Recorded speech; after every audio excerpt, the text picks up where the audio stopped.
Bonjour, bienvenue sur Cocotte TV pour une nouvelle vidéo de présentation. Aujourd'hui, un radiateur CPU passif, le Zalman FX100. Donc passif, c'est-à-dire sans ventilateur jusqu'à 95 watts et après avec un petit ventilateur de 92 mm si on veut monter un peu plus haut.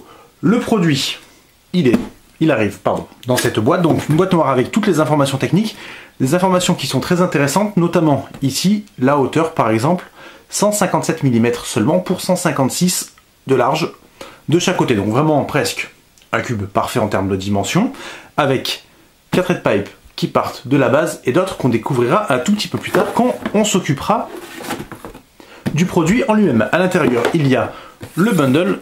On va passer pour arriver directement au radiateur. Donc le radiateur, le voici. Donc on peut le constater effectivement, ça ressemble plutôt à un cube avec la base ici, finition miroir, 4 head pipes qui partent, comme on disait, du diamètre 6 mm.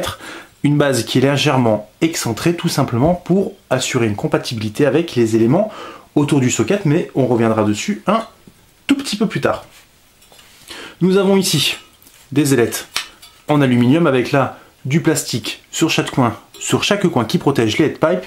Les head pipes, on peut le voir, en fait, il y en a 1, 2, 3 ici en plus qui font des demi-tours, donc 6, plus les 4 en bas, ça nous fait un total de 10.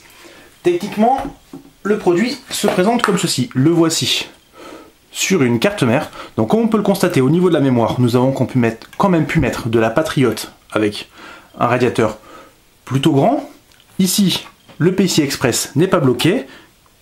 Et dans l'absolu, ça ne déborde pas énormément au niveau du PCB. Donc pour les boîtiers, ça peut quand même passer.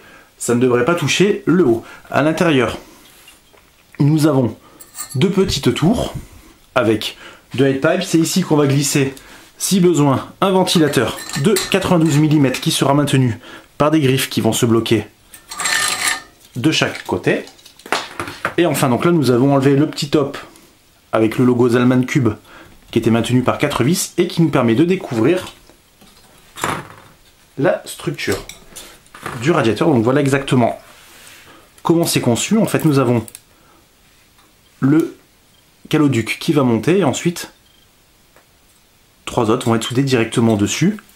Pareillement de ce côté. Donc l'idée est originale, ça demande quand même un minimum de savoir-faire. Alors là, ça bouge un peu, c'est tout à fait normal, c'est une sécurité si jamais on donne un coup dans le radiateur qui n'est quand même pas trop lourd malgré son gabarit. On pouvait s'attendre à un petit peu plus.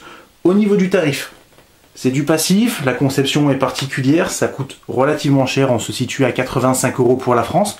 C'est pas donné, il va donc falloir attendre voir ce que ça vaut au niveau des performances avec un ventilateur, sans un ventilateur, hors boîtier, dans boîtier, et tout ça sur notre petit Ivy Bridge, un 3570, annoncé à 77 watts de TDP.